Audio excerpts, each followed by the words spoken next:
खमीर का दृष्टांत। सभी भाई बहनों को प्रभु यीशु मसीह में मेरा नमस्कार। आज हम सब के लिए बाइबल की पुस्तक से खमीर का दृष्टांत की कहानी लेकर आया हूँ।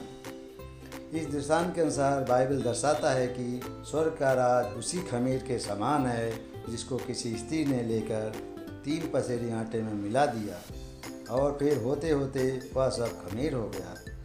दोस्तों, यहाँ इस दृष्टांत में स्वर्ग के राज्य की तुलना खमीर के आटे से किया जा रहा है।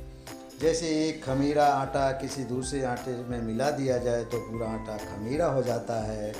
बिल्कुल उसी प्रकार जैसे एक मसीह व्यक्ति अपने चाल चलन के द्वारा, अपने व्यक्तित्व के द्वारा और अपने स्वभाव के द्वारा और बहुत से मनुष्यों को, परिवार के अन्य सदस्यों को मसीहत प्रकट करता है तथा वो लोग भी मन फिराकर अन्य जीवन की वारिस बन जाते हैं तथा स्वर्ग के राज में प्रवेश कर पाते हैं।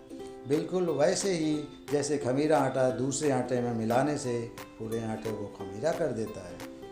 यदि खमीरा आटा नॉर्मल आटे से अलग रखा जाए तो नॉर्मल आटा कभी भी खमीरा नहीं होगा। वैसे ही यदि हम भी स्वर्ग की बातों में और पवित्र आत्मा की अगुवाई में ना चलें तो कभी भी स्वर्ग के राज्य में प्रवेश नहीं कर सकते, ना ही अपने जीवन में परमेश्वर के आशीषों को पा सकते हैं जो परमेश्वर ने हमारे लिए रखी है। हमें भी परमेश्वर के वचनों को सदा आत्मा में रखना चाहिए तथा उसे अपने जीवन में मिलाना चाहिए जो हमारे जीवन में असर करे तथा हमारा जीवन स्वर्ग के राज्य के समान हो सके। हमें प्रार्थना करना आवश्यक है तथा वचनों पर भी चलना आवश्यक है। हम इन सब बातों से अपना जीवन अलग रखेंगे तो हमारा जीवन आशीष नहीं हो सकता। स्वर्ग का राज पवित्र राज्य है। दोस्तों, उस जीवित परमेश्वर के वचनों को मानना और उस पर चलना आवश्यक है।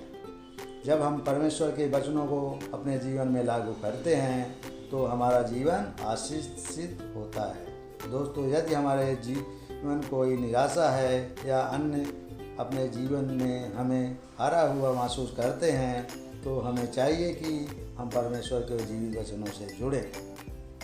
यदि हम अपने जीवन में किसी प्रकार की संघर्ष कर रहे हैं दोस्तों, हमने परमेश्वर के वचनों को स्वीकार ही नहीं किया, उस स्त्री के समान जिसने खमीर को आटे में मिला दिया है। हमें परमेश्वर के वचनों को अपने जीवन में मिला देना चाहिए जैसा परमेश्वर का वचन कहता है, पवित्र बनो जैसा मैं पवित्र हूँ। पवित्र आत्मा हमें मिला है ताकि हम अपने जीवन में निराशा से हारे नहीं, सदा पवित्र आत्मा की बात सुने ताकि स्वर्ग के राज्य में हमें प्रवेश मिल सके और हमें अपने स्वभाव से दूसरों को भी सत्य की ओर फेरना चाहिए। मसीहत क्या है या हमें उस पर प्रकट करना चाहिए।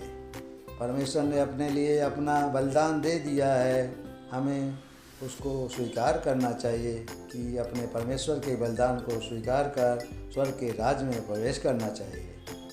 उस स्त्री को जिसने खमीर में आटा मिलाया, पूरा आटा खमीरा हो गया, वो अब उसमें ना मिलाती तो आटा कभी भी खमीरा ना होता।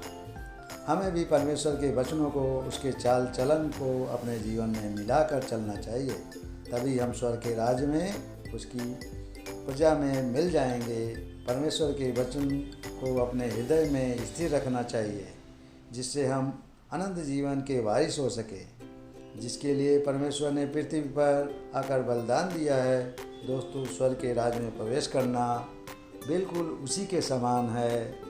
पुराने मनुष्यों से, पुराने रिवाजों से मन फिराएं और परमेश्वर के राज्य में पूर्ण मन फिराकर प्रवेश करें। हालेलुया, आमीन।